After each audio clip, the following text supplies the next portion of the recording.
Namaste. Friends, this is Himanshu Prashar. I am an advocate by profession and I practice law.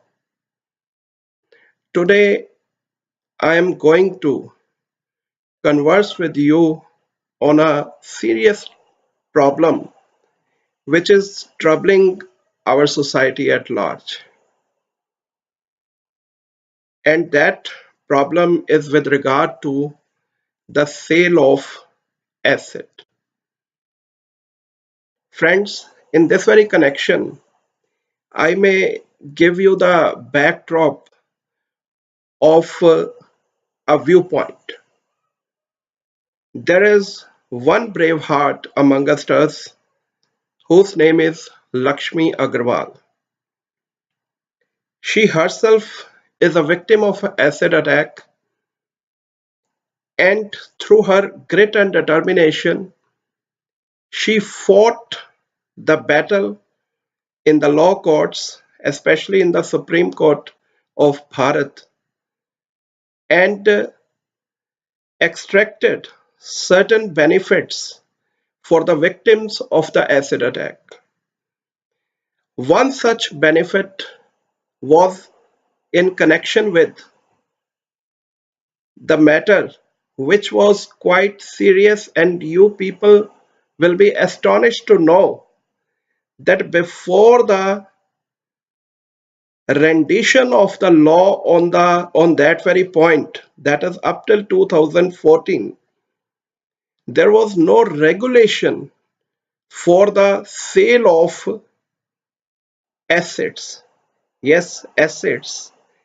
I am talking about several forms of assets which have got corroding effect upon the human beings. That is hydraulic acids, sulfuric acids, nitric acid, or etc. So in the year 2004, in a judgment which is reported in 2014, volume 4 Supreme Court cases at page number 427. The citation is Lakshmi versus Union of India, in which for the first time it was directed by the Honorable Supreme Court of Bharat that the government will bring out the suitable legislation, and that suitable legislation will be covering the gray area of the sale of assets by the sellers to the general public.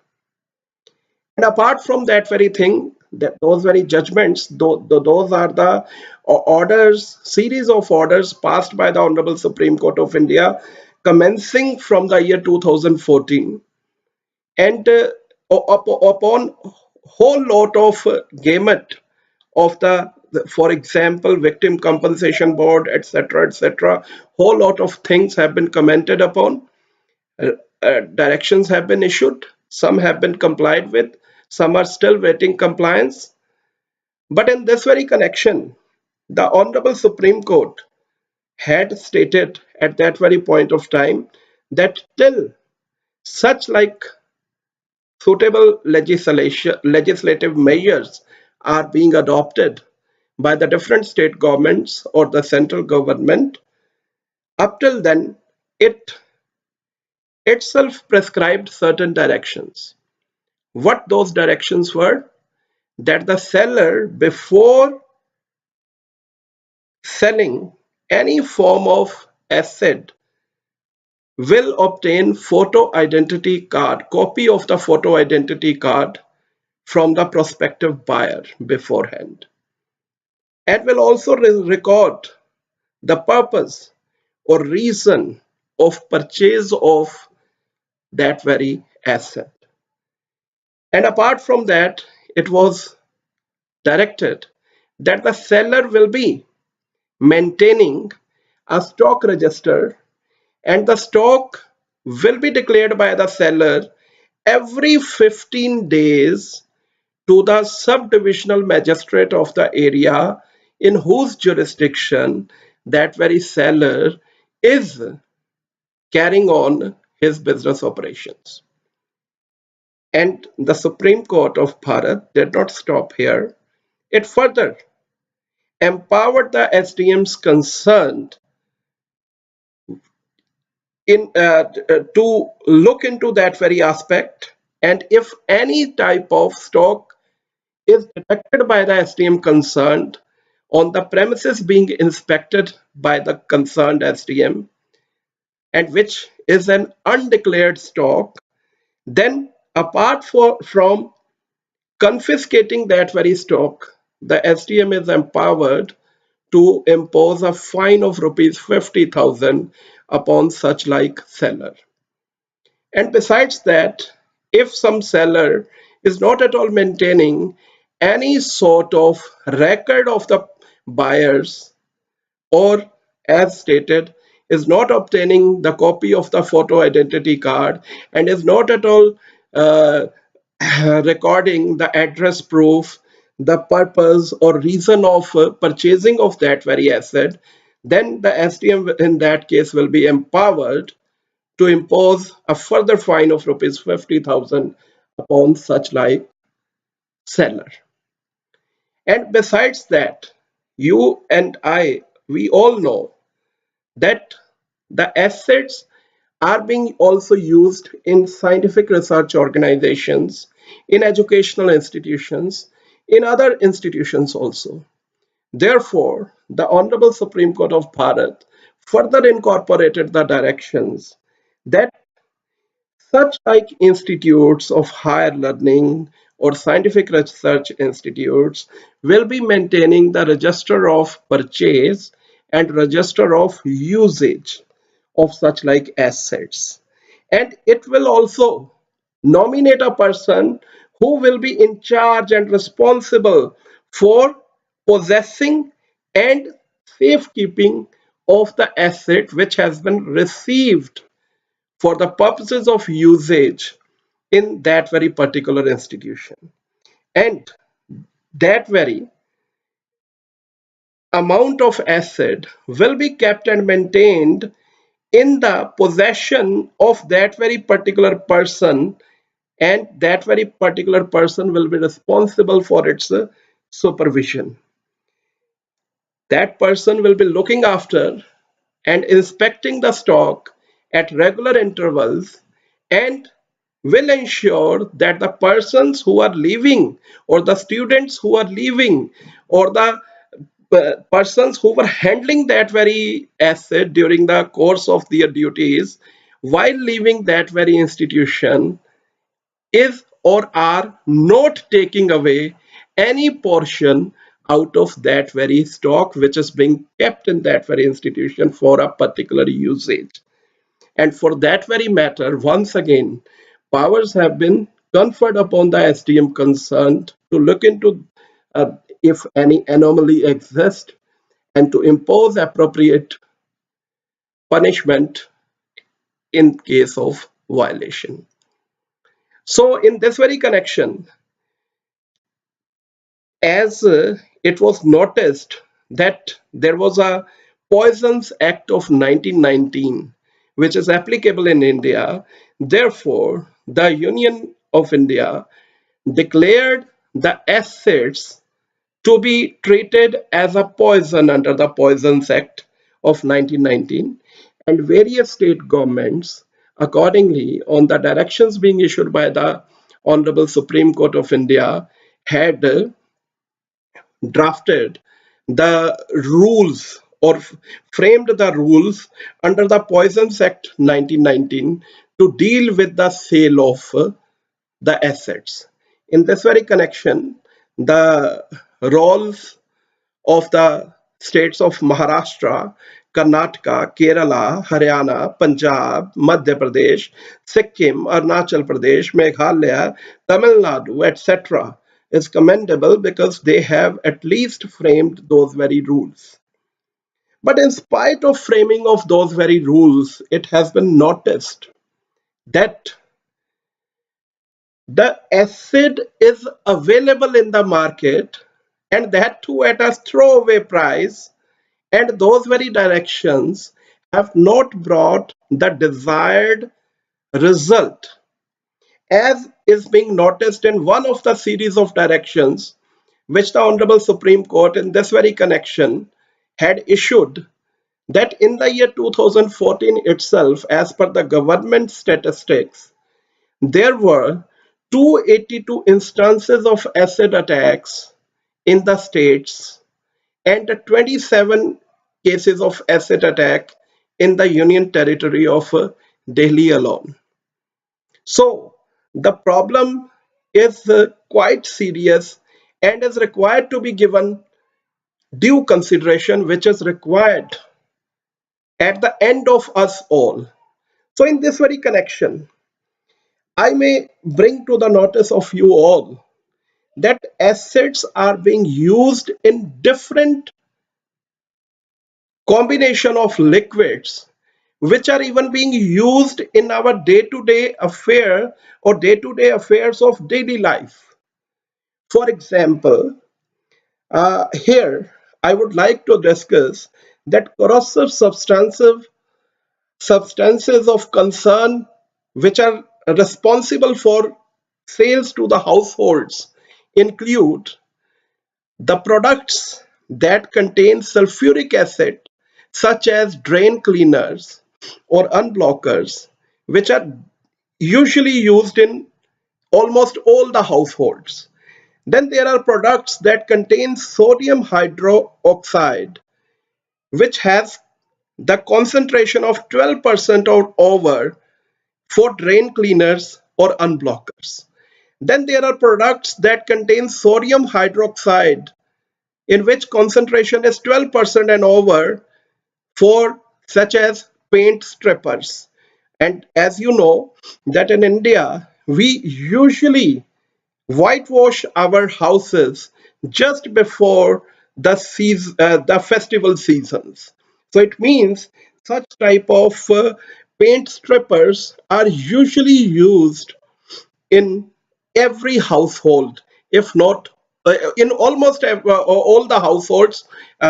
So there are certain others products that contain hydrochloric acid, in which concentration level is 10% and over, such as brake and patio cleaners. Then products that contain hydrochloric acid concentration level of 10% or over, such as cleaning products including lime scale removers. Then there are products that contain ammonium hydroxide, in which concentration level is 10% and over, and it is being used in cleaning products and other sorts of products. So under these very circumstances, I have just listed few of the examples in which these very assets are being openly used by the householders in our country. Then under such like circumstances, we have to see that the government is required to implement certain plans. The government is further required to see that those very plans are properly implemented, and these very cleaners or these very unblockers are issued to even the householders under a given set of circumstances. That is, it should not be issued to the person who is below 18 years of age to begin with. And secondly, if it has been issued to a particular person, then it should not be issued even of above the 18 years of age, then it not be issued to the, for example, in a volume which is disproportionate to the intended use. For example, it must be not recorded by the seller that these very things were required in such and such quantity, and declaration has been obtained, and it has been ensured by that very seller that that very product can or will be used for only the intended use. So under these very circumstances, a lot of care, caution, and supervision is required to be maintained. And for that very purpose, if any person is purchasing a particular quantity of such like assets, even by declaring the intended use, then also those very conditionalities must be imposed upon that very person, that it must be reported as to how much it has been consumed, and that very person will take proper care of that, that it may not be taken away by some other person for for example, for committing some sort of offense, so that such type of incidents of acid attack could be stopped altogether. And such like responsibility, just like in the case of seller, must be imposed upon that very person who has purchased under the ostensible understanding on the ostensible understanding that these very products which he or she is purchasing will be used only for the intended use, and they will be responsible for safekeeping of those very assets until or those very products which have got such and such level of concentration which may cause corroding effect upon the human body if applied. Then under such like circumstances we can say that the lives of the human beings could be safeguarded from any threat which emanates out of uh, this menace of acid attacks. So we at this very juncture are imploring ourselves that, as Lakshmi Agarwal has led a campaign, Stop Acid Sale, and we as a human beings, as and who share her concern for the society, for the people who are dwelling this society, must look into that very aspect. And wherever we will detect or we will get to know that some sort of violations have been committed at either at the end of the administration or at the end of the seller or at the end of the buyer, then such like anomalies are required to be immediately reported or further highlighted, so that the appropriate action in time could be taken against the offenders, and the others, the prospective offenders, may get a lesson. So under these very circumstances, firstly the government must ensure that all sorts of chemicals or acids or corrosive substances which has got a potential adverse effect upon the human body should not be freely available in the market, and whatever supply of these products will be made available in the market, then that should only be regulated. And without regulation, no such sale of the spurious assets or corrosive substances should be made available in the market. And this is the responsibility of us all.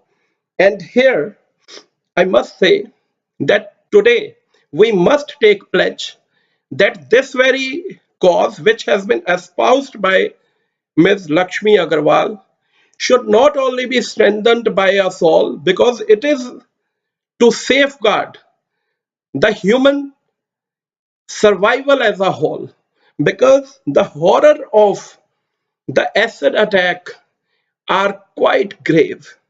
They bear grave consequences, not only for the person who is victim of the same, but also for the society, because the scars which that person bears are in fact not the scars upon the body of the victim, but these are the scars on the body of the entire human race.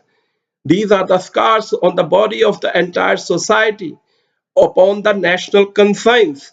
So we should take this very responsibility that all of us should take a pledge that that under such like circumstances we will never ever tolerate any violation of the rules which the government will be framing, and any sort of via media which will be available in the rules should stand plugged at the earliest available opportunity. So with this, I may want to conclude my this discussion with all of you with the one Sanskrit wording in which it has been stated, Hansa Shweta Baka Shweta Ko Bheda Bak Hansayo Nirikshir Viveketu Hanso Hansa Bako Baka. Question has been raised in the first line, which says, a swan is white, a crane is white. What's the difference between the swan and the crane? The answer is given in the very next line, in which it has been stated that when it comes to the knowledge of water and milk, a swan is a swan and a crane is a crane. And we have to now discern whether we are living in the society of swans or in the society of cranes.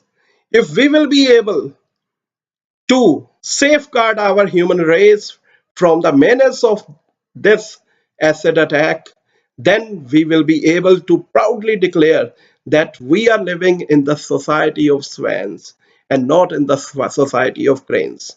So, the outcome is entirely in our hands. So I assume that all of us will join hands with Lakshmi Agarwal and will give her strength and courage so that she may be successful in her mission.